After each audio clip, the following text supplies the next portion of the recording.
ज्ञानञ्जनशलाकया चक्षुरुन्मिलितं येन तस्मै श्रीगुरुवे नमः। श्रीचैतन्यमनोभीष्टं स्थापितं येन भूतले स्वयं रूपः कदा मह्यं ददाति स्वपदान्तिकं।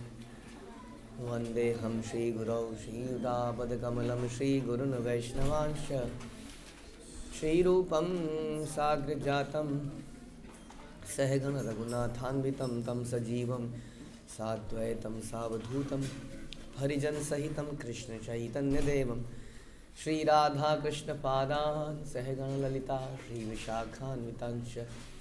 हे कृष्ण करुणा सिंधु दीनबंधु जगत्पते गोपेश गोपिका कांत राधाकांत नमस्तुते। तप्त कांचन गौरांगी राधे वृंदावनेश्वरी वृषभानुसुते देवी प्रणमामि हरिप्रिये। वाञ्छाकल्पतरुभ्यश्च कृपा सिन्धुभ्येव च पतितानां पावनेभ्यो वैष्णवेभ्यो नमो नमः। जय श्री कृष्ण चैतन्य प्रभु नित्यानंद श्री अद्वैत गदाधर शिवासादि गौर भक्तवृंद। हरे कृष्णा कृष्णा कृष्णा हरे हरे, हरे राम राम राम हरे हरे। नमो विष्णुपादाय कृष्णप्रेष्ठाय भूतले श्रीमते भक्ति वेदांत स्वामिन्निति नामिने। नमस्ते सारस्वते देवे गौरवाणी प्रचारिणे निर्विशेष शून्यवादी पाश्चात्य देशतारिणे। हरे कृष्णा। बृहद भागवतम पहला खंड अध्याय 6 श्लोक संख्या 118। तो भगवान बलराम जी की तरफ देखते हुए भगवान परेशान है, क्योंकि भगवान के ब्रजवासी गायें इत्यादि की हालत ठीक नहीं है। तो अगर किसी को भक्ति करनी है और भगवान को प्रसन्न करना है तो उसको डिवोटीज़ को प्रसन्नचित्त रखना होगा। तदीया नाम समाचर, तदीया नाम भगवान से संबंधित जो भी वस्तुएं हैं उनका। तस्मात् परतरम देवी तदीया नाम समाचारम। जो भगवान से कनेक्टेड चीज़ें हैं, क्या क्या हैं वो? भक्त हो गए, भगवान का धाम हो गया, तो धाम की भी साफ सफाई रक्षा, हाँ, ये हमारा कर्तव्य है। भगवान का प्रसाद, भगवान के विग्रह, तो इस प्रकार भगवान से कनेक्टेड चीज़ें हमारे लिए बड़ी इम्पोर्टेंट होनी चाहिए, जिनमें से अधिकतर लोग धाम के प्रति तो बड़े, और धाम में भी लोग जाने के लिए ही रहते हैं, बाकी धाम की रक्षा सुरक्षा उसकी सफाई या उसके विषय में ज़्यादा चिंतित नहीं है। हाँ, फिर भी धाम में जाने का कुछ तो है, लेकिन उसमें भक्त बड़े इम्पोर्टेंट हैं और भगवान के ही भक्त हैं। गायें भी, हाँ, तो गायों की सुरक्षा, गायों की सुरक्षा केवल गौशाला बनाने से नहीं होती है। गौशाला तो हर कोई बना रहा है, उस गौशाला में हम एक्चुअली में बिजनेस कर रहे हैं, विच इज़ मोर डेंजरस। क्योंकि अब गाय के साथ हम व्यवसाय कर रहे हैं, तो हम गाय को एक प्रोडक्ट की तरह देख रहे हैं, और जिसके कारण हमसे कई गलतियां अपने आप हो जाती हैं, क्योंकि हमारा वो बिजनेस हो जाता है। जैसे कि धाम में जाकर वो बिजनेस करते हैं तो बड़ा खतरनाक है, क्योंकि हम धाम को बिजनेस, हम वो प्लॉट देखते हैं, प्लॉट 200 गज का प्लॉट, 100 गज का प्लॉट, इतने का मिलेगा, वो फ्लैट, ये प्लॉट या कोई और बिजनेस। तो हम धाम को उस नज़र से देखने लगते हैं, जो कि डेंजरस है।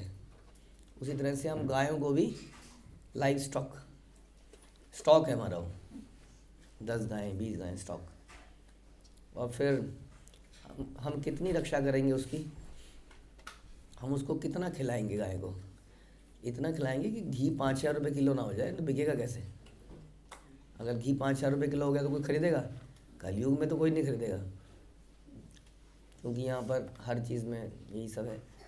तो इसलिए वो कितना खिलाया पिलाया जाए, तो वो एक कैलकुलेशन तो रहती है दिमाग में, कितना आप उसको केयर करी जाए, उतनी केयर करी जाए जिससे कि वो जो उससे आउटपुट आ रहा है कम से कम उतना तो मीट आउट हो जाए, है ना। क्या हम जब अपने बच्चे को पालते हैं तो ऐसे पालते हैं कि इतना देंगे, कल को एक नौकरी में इतना कमाएगा, तो इतना ही दे, इससे ज़्यादा तो ना दे, इतना ही खिलाए इसको। और अभी तो एक कुछ कमा ही नहीं रहा है, ब्रह्मचारी आश्रम तक तो बेचारा कुछ कमा ही रहा है, तो किसी तरह से जो बची हुई रोटियां हैं वो बच्चों को खिलाते रहे, है कि नहीं। कितने साल तक खाते हो आप लोग? 25-25 साल तक खाते ही रहते हो बस, सेवा तक नहीं करते कोई, पैसा तो दूर की बात। हाँ, और रिमेनिंग 25 साल जो कमाते हो, वो जो 25 साल से जो एस्पिरेशंस, इच्छाएं होती उसमें लगा देते हो। हाँ, तो अगर ये सोच के माता पिता पाले हैं तो किसी बच्चे को खिलाए ना कुछ। हाँ, जो बच जाएगा तो खा लियो, चुप कर, पहले तेरे पापा खाएंगे। हाँ, हमने तो ऐसा देखा है, माएँ बच्चे को खिला पिला के फिट कर देती हैं, बाकी जो बचा कुचा होता है वो बेचारा पापा खाता है।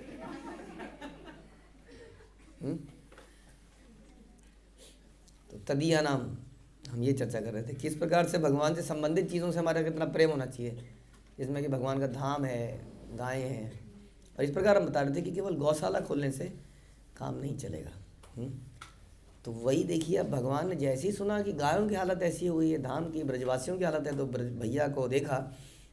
हाँ, तो भैया बोल रहे थे, मनुष्या कदचित भ्रातः परम ते सत्यवाक्तय वाक्यतः जताशयैव जीवंती नेच्छ्रोतमतः परम। हे भैया कृष्ण, वहाँ के कुछ मनुष्य ही तुम्हारे सत्य वचनों पर विश्वास करके तुम्हारे दर्शनों की आशा से किसी प्रकार जीवन धारण कर रहे हैं, अतएव इससे अधिक और श्रवण करने की इच्छा मत करो। कह रहे बस जिंदा है किसी तरीके से, और जिंदा क्यों? कि तुमने जाते हुए बस बोल दिया था कि मैं आऊँगा, और तुम्हारी बातों पर इतना बिलीव करते हैं। बताइए, ऑल्दो आप बिलीव करने लायक इंसान है नहीं, क्योंकि आप जा तो रहे नहीं है वहाँ पर, लेकिन वो उस बात पर इतना बिलीव करते हैं। एक बार भगवान ने बोल दिया, वैसे प्रभुपाद ने 50, 100, 2000, 50,000 बार बोला, सर्वधर्मान् परित्यज्य माम एकम शरणं व्रज, लेकिन हमें उन पर विश्वास नहीं है। लेकिन ब्रजवासी कैसे हैं? ऐसी बात पे विश्वास कर दिया जो कि झूठी है, झूठी साबित हो रही है रोज के रोज, लेकिन फिर भी क्योंकि तुमने कहा है इसलिए ये अवश्य सत्य होगा। कौन ते प्रति जाने नाम है भक्त है योगक्षेम महामेव, बिकॉज भगवान ने बोला है, इसलिए अवश्य रक्षी में कृष्ण विश्वास पालन, Krishna will protect me, they are very clear, ये उनको विश्वास है। और इसी विश्वास से उन्होंने केवल अपने प्राण किसी तरह से रोके हुए हैं। हाँ, जैसे प्राण जाने लगे, ला एक रोटी का टुकड़ा दे दे, मरेगा नहीं ना, फिर प्राण जाने के बाद एक रोटी का टुकड़ा दे दे, बस ऐसे करके वो जी रहे हैं। मतलब किन्त्वी दानी मापी भवान यदि ताना अनुकंपते यम एव तदा सर्वान वेगे नानुगृहष्यति। किंतु यदि तुम अभी भी उन बचे हुए मनुष्यों पर कृपा नहीं करोगे तो यमराज उन्हें शीघ्र ही ले जाएंगे। कब तक चलेगा? ये नहीं चल सकता, क्योंकि यम की कृपा से ही बंधुओं के वियोग से उत्पन्न उनके दुख और शोक शांत होंगे। जब मरेंगे तभी होगा ये सब मामला सॉल्व। हाँ, ऐसा उन्होंने बोला, एक तरह से बात कही। मरने के बाद भी सॉल्व नहीं होता है ना। भगवान की सेवा करके ही व्यक्ति को परम संतोष मिलता है, नहीं तो भुक्ति मुक्ति सिद्धि। मुक्ति मतलब जन्म मृत्यु से मुक्ति, भुक्ति मुक्ति सिद्धि कामी सकल, यानी कि मुक्ति प्राप्त करने के बाद भी बोलो अशांत रहेगा। बिल्कुल क्लियर, मुक्ति के बाद भी शांति नहीं मिलेगी। किसको मिलेगी? कृष्ण भक्त, उसको मिलेगी शांति सुख, वरना कोई सुख नहीं मिलेगा। एनीवे, यहाँ पर जस्ट वो इमोशनल मैटर है, उसको डिस्कस करने के लिए अब तो मरने के बाद ही शांति मिलेगी, इस तरह से बोल रहे हैं कि इनको कुछ नहीं हो सकता इनका। अब इससे पहले कि यमराज इनको ले जाएं, क्योंकि यमराज भी कब तक देखेंगे इनके दुख को, उससे पहले आप चले जाइए, नहीं तो यतत्र च त्वयाकारी निर्विशः कालियो हृदय शोकोयम विपुलस्तेषां शोके अन्यत कारणम शृणु। व्रज की विषम दशा में के विषय में और अधिक क्या कहूँ। तुमने व्रज में जिस कालिए हृदय को विष से रहित कर दिया है, वही उनके अत्यधिक शोक का कारण बन गया है। उनके शोक के और भी कारण हैं, उनका श्रवण करो। जिस काले हृदय का विष से पूर्ण जल उनके मरने का एकमात्र उपाय था, कह रहे वो कालिया की जो झील थी उसमें जहर था, खतरनाक धुआं उड़ता था जहर का। कह रहे उसमें ये डूब जाते तो आराम से मर जाते, लेकिन तुमने उसको भी पवित्र कर दिया। तो मरने का एक ये अच्छा सा उपाय था इनके पास, वो तुमने छीन लिया। अब क्या करें कि मरे भी तो मरे कैसे, ऐसा बोल रहे। फिर और सुनिए, तत्रत्य यमुना स्वल्प जला शुष्केव जा साजनी गोवर्धनो अभिन्नो चोसो स्वर्गाप्तो योधितस्त्वा। वहाँ यमुना में भी बहुत कम जल बह रहा है। हाँ, अब आप देखिए कई जगह पर अभी भी आप ब्रह्मांड घाट में जाएंगे, चिंतारण घाट में, तो चिंतारण घाट में आप यमुना को चल के क्रॉस कर लो। फिर आपने रावल में देखा, रावल में यमुना के बीच में खड़े जाओ, आराम से स्नान कीजिए। हाँ, आपके कमर तक भी पानी आता है मुश्किल से। हाँ, तो कह रहा है यमुना में अगर कोई डूब के मरना चाहे तो मरे कैसे, बहुत कम पानी बह रहा है। और जो गोवर्धन तुम्हारे कर कमल पर चढ़कर स्वर्ग तक पहुंच गए थे, अब वो भूतल में चले गए। हाँ, बोले पहाड़ से कूद के मर जाऊंगा। गोवर्धन में कूद के कैसे मरे, आपने देखा है? पूरा ऐसे ऐसा लगता है कि मतलब कैसे मरे, कैसे उसमें से कूदे तो। और तुमने जब उठाया था तो स्वर्ग में पहुंच गया था, इतना ऊंचा था। तो मरने के उपाय भी तुमने हटा लिए, तुम बड़े चालू व्यक्ति हो। तुमने ऐसा कुछ कर दिया है कि वो मर भी ना पाए। नायांत्यन शनात प्राणास्त्वन्नामामृत सेविनाम परम शुष्क महारण्य याद अवाग्नि भर्विता गति। व्रज की दशा के संबंध में और अधिक क्या बताऊं, जो जीवित रह गए हैं उन्होंने भी स्नान करना छोड़ दिया है, खाना पीना छोड़ दिया है। उनके प्राण केवल तुम्हारे नाम अमृत के सिवाय सेवन के कारण ही बाहर नहीं निकल रहे हैं। तुम्हारा नाम कृष्णा कृष्णा हरे कृष्णा कुछ ना कुछ ऐसे बोले जा रहे हैं, तुम्हारे नाम के कारण ही बचे हुए, नहीं तो खाना पीना तो सब बंद कर दिया है। अब सूखे हुए महावन की दावाग्नि ही उनकी अंतिम गति होगी। मतलब जब जंगल की आग लग जाएगी उनके सूखे हुए हृदयों में और वो समाप्त हो जाएंगे, अगेन जब वो मर जाएंगे, एकमात्र ऑप्शन बचा उनके पास, और कोई ऑप्शन नहीं है। हाँ, ऐसी स्थिति में आपके भक्त हैं। श्री परीक्षित उवाच शृण्वन्नसो तत्पर दुःख कातर कंठे गृहीत्वा मुदल स्वभावक रामं महादीन वदश्रुधारया धौतांग रागो अरुदुच्च सुस्वरम। इन वेदनापूर्ण बातों को सुनकर पर दुख कातर और कोमल स्वभाव वाले श्री कृष्ण ने बलराम के कंठ को पकड़कर अत्याधिक दीन की भांति उच्च स्वर से क्रंदन करना आरंभ कर दिया और उनकी अश्रुधारा से उनका अंग राग धुलने लगा। जो कपड़े पहने थे ऊपर से वो कह रहे हैं वो गीला हो गया एकदम, इतनी जोर से भगवान रोने लगे। किसके लिए? ब्रजवासियों के लिए। पश्चात भूमि तले लुलोठ सबलो मातुर्मोह क्षण तादृगरोदन दूस्थनानुभव तश्चात पूर्ववर्त्याते रोहन्य युद्ध देवकी मदन सुश्री सत्यभामादय सर्वंतः पुरवासिनो विकलताम भेजु रुदंत मोहु। हे माता, तदुपरांत श्री कृष्ण बलराम के साथ भूमि पर लौटने लगे। बलराम जी भी रोने लगे साथ साथ। अब दोनों रो रहे हैं और दोनों भूमि पर लौट रहे हैं, जैसे बच्चे लौटते हैं ना, डिमांड पूरी ना होने पर। ये अपने भक्तों के दुख से जमीन पर लौटने लगे, जोर जोर से पटकने लगे और रोते रहो। इतनी जोर से कोई रोएगा तो क्या होगा? बेहोश हो गए और बेहोश हो गए। उनकी वैसी अवस्था को देखकर क्या देखा, किस किसने देखा? जो वहाँ लोग खड़े थे। कौन कौन? रोहिणी, उद्धव, देवकी, हाँ, रुक्मणी, सत्यभामा और अंतःपुरवासी के जो भी लोग वहाँ पर थे, इसको देख देख के चारों तरफ जोर जोर से रोना सोना शुरू हो गया, जबरदस्त तरीके से। श्रुतवन्तः पुरतो अपुरा कलित मां कृदम महत्स्वरे धावन्तो यदवो जवेन वसुदेव नोग्रसेनादय तत्रागत्य तथाविधं प्रभुवरं दुष्टवारुदन विबला विप्रागर्ग मुखास्तथा पुरजनाश्चा पूर्वदृष्टेक्षया। अंतःपुर से अपूर्व क्रंदन की ध्वनि सुनकर उग्रसेन आदि यादवगण भी आ गए। और वसुदेव के साथ अतिशीघ्र वहाँ पे क्या हो गया, क्या हो गया, चारों तरफ रो क्यों रहे हैं लोग? हाँ, तो सारे जो भी वो कहाँ बैठे थे ये लोग पहले, सुधर्मा, तो सुधर्मा में बैठे लोग वहाँ तक आवाज़ चली गई जोर जोर से, और सब वहाँ से भागते हुए इधर को आ गए, और सब ने कृष्ण को उस अवस्था में देखा। और इस प्रकार सभी पूर्ववासी और गर्ग आदि विप्र भी उपस्थित हो गए, गर्ग मुनि भी आ गए, बताइए। और जिस घटना को आज से पहले कभी भी नहीं देखा गया था, उसको देखकर सभी लोग क्या हो गए, जबरदस्त। उन्हें कभी ऐसा देख, भगवान को कभी दुखी देखा नहीं था।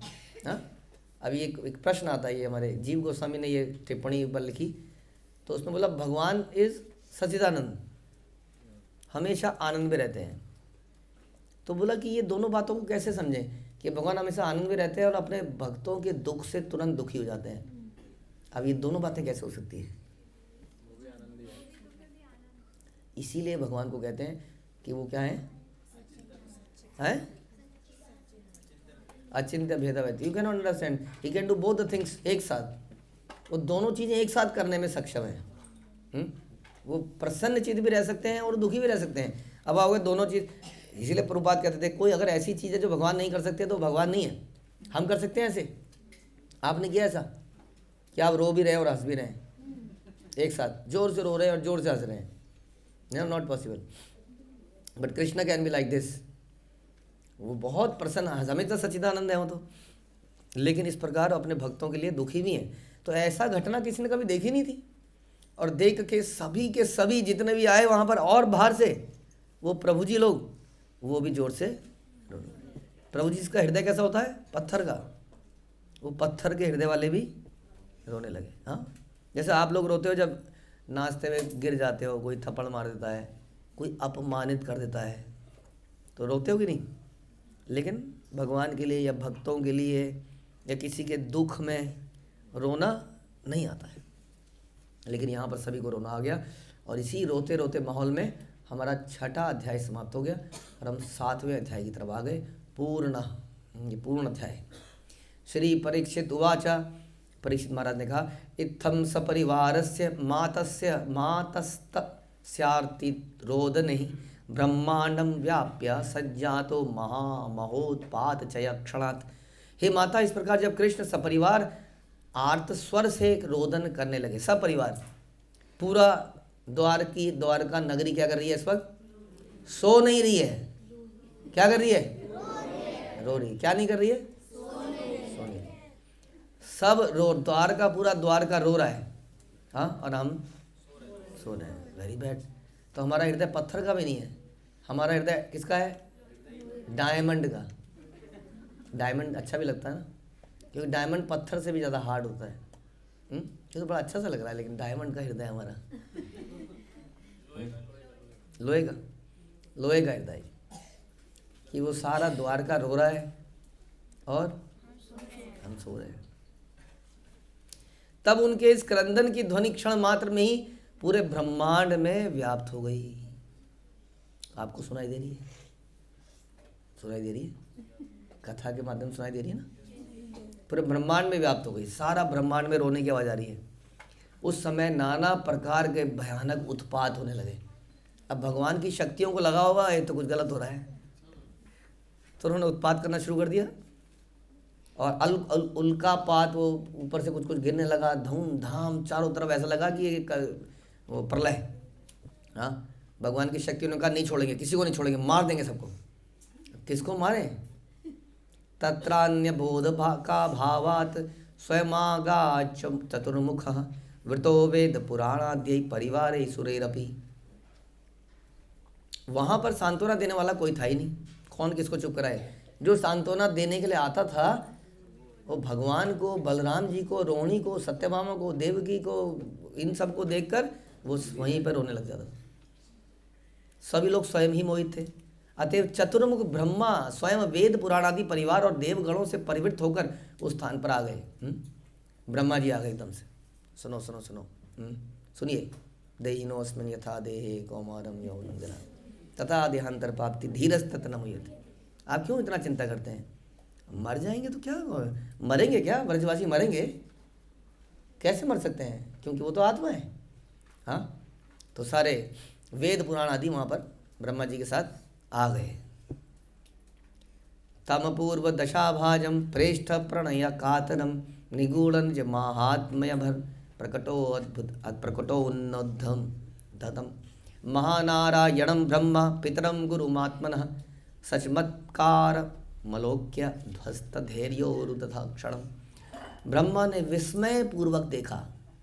इनको बड़ी जल्दी विस्मय हो जाता है, ये क्या हो रहा है, कि उनके पिता और गुरु स्वरूप महानारायण कृष्ण मोहित हो गए। और उसके बाद प्रभु को अपने प्रियतम जनों के प्रणय में अत्यंत कातर तथा अपने निगूढ़ प्रेम की मधुरिमा को प्रकाशित करने में उद्यत देखकर वे धैर्य धारण न करके कर पाए। तो ब्रह्मा जी आए थे, सारे वेद पुराण भी आए थे, हाँ, पूरा माइक सिस्टम भी आया होगा, व्यास आसन ये वो सब कुछ आया था, लेकिन जो हमारे वक्ता थे, वक्ता वहाँ पर रोने लगे। थोड़ी देर में ब्रह्मा जी भी आए, तो अब की बार तो ब्रह्मा जी भी रो दिए। संतस्त भय यत्नादात्मानं स्वास्थ्यं जनयितुं प्रभो उपायं चिंतयामास प्राप चांतरं हृदि।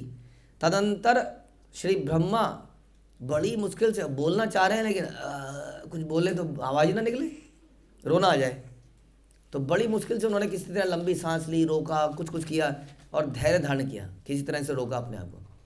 और भगवान को सोचा कैसे भगवान को मैं ठीक करूं। हाँ, सोचने लगे इस बारे में क्या किया जाए। और क्षण भर में ही मन ही मन उनको एक उपाय समझ में आ गया, भगवान को चुप कराने का उपाय। तत्रैव भगवत पार्श्वे रुदंतम विनतासुतम उच्चै संबोध्य यत्नेन संबोधीकृत्य उसो वदत। उस स्थान पर ये सारी कहानी क्यों हुई पता है आपको? याद है क्यों हुई? क्योंकि उद्धव को बोल रहे थे तुम महान भक्त हो। उद्धव ने कहा बताता हूँ तुम्हें, सुनो जरा। उसने कुछ बोलना शुरू किया, वहाँ से देवकी और रोहिणी रुक्मणी और ये वो चलता गया, यहाँ पहुँच गए हम सब। तो वहाँ पर क्या हुआ, उस स्थान पर भगवान के निकट ही खड़े हुए विनता पूर्व गरुड़ भी रो रहे थे। गरुड़ भी है वहाँ, गरुड़ भी रो रहे हैं, बताइए, सोचिए। पक्षी रोते हैं क्या? पहली बात तो पक्षी रोते हैं, किसने कहा नहीं रोते? और वो तो फिर दिव्य पक्षी है। श्री ब्रह्मा ने उनको उच्च स्वर से संबोधन किया।